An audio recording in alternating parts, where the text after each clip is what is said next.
पार्षद पति और नगर परिषद सीएमओ में जमकर बहसबाजी हुई। पार्षद पति बोले सीएमओ वार्ड में नहीं कर रही काम। सीएमओ ने पार्षद पति पर अनैतिक दबाव बनाने का आरोप लगाया। सोनकत में नगर निगम परिषद के फिल्टर प्लांट पर बुधवार को नगर परिषद सीएमओ के शासकीय आवास पर वार्ड क्रमांक 5 के पार्षद पति और सीएमओ के बीच जमकर बहसबाजी हुई। बहसबाजी इतनी बढ़ गई कि सीएमओ द्वारा पुलिस और तहसीलदार को बुलाया। बहसबाजी के चलते पुलिस तो नहीं आई, लेकिन तहसीलदार संजय गर्ग जरूर वहां पहुंचे, जहां पर उनके सामने वार्ड क्रमांक 5 के पार्षद पति संदीप गुप्ता ने सीएमओ अमरदास सैनानी पर आरोप लगाया कि वो सीएमओ सैनानी के शासकीय आवास पर अपने वार्ड में बोरिंग से वार्ड वासियों के घरों पर पानी सप्लाई करने वाले कर्मचारियों के वेतन निकालने और वार्ड में नाले निर्माण, सड़क निर्माण सहित कचरा गाड़ी नहीं होने से साफ सफाई व्यवस्था बिगड़ने को लेकर बात करने आया था।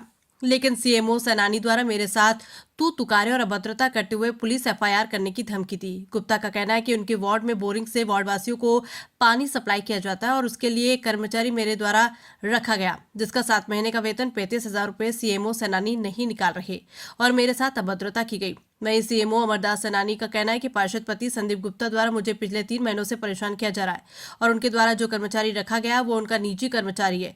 उसकी नगर परिषद कार्यालय में कोई लिखा पड़ी नहीं, इसलिए नगर परिषद भुगतान नहीं कर सकती। गुप्ता से मेरे द्वारा कोई अभद्रता नहीं की गई और वार्ड में काम शीघ्र शुरू किए जाएंगे।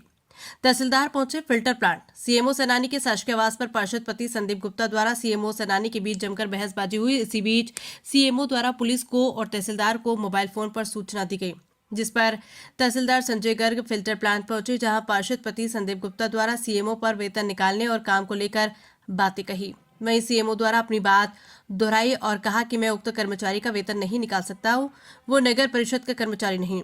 तहसीलदार गर्ग के सामने बहुत देर तक बहसबाजी हुई, लेकिन कोई निष्कर्ष नहीं निकला और तहसीलदार दोनों को बैठकर बातचीत कर समस्या का हल निकालने की बात कहते हुए गाड़ी में बैठकर चले गए। मांगता है यहाँ के बीएलओ एसडीएम के पास जाते हैं तो बोलते हैं निर्वाचन में काम करने के लिए कि हमको 4 महीने से तनख्वाह नहीं मिली है, हमको डीजल का भुगतान नहीं किया जा रहा है। लेकिन माननीय सेंधुआ जाते हैं मध्य प्रदेश, काश करके सेंधुआ दूसरे प्रदेश में परिषद का डीजल वहन करके 15-15 हजार रुपए का डीजल इनके निजी वहन के लिए उपयोग आ जाता है, वो इनके नियम में आता है।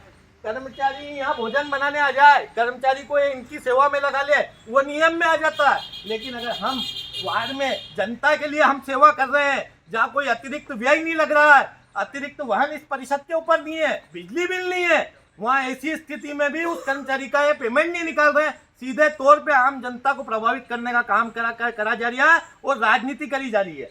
श्रीमान 3 महीने में इनसे आप पूछिए ना कि नगर की भौगोलिक स्थिति क्या है। नगर के 15 वार्ड में इनने कब तक सर्वे करा?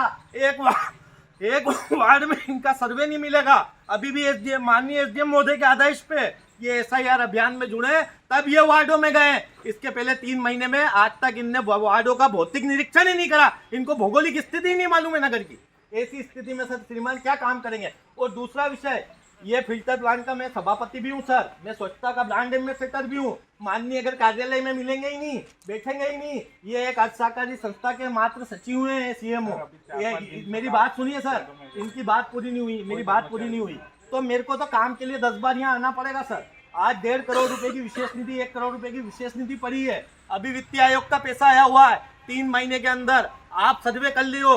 गड्ढे खोदने वाले के पैसे नहीं निकाल रहे हैं, हैंडपंप रिपेयरिंग वाले के पैसे नहीं निकाल रहे, मोटर वाले के पैसे नहीं निकाल रहे हैं, और विकास कार्य भी नगर में नहीं हो रहे हैं। पूरी तरीके से जब से ये माननीय आए हैं, परिषद का बंटा ढार करने में तुले हुए हैं।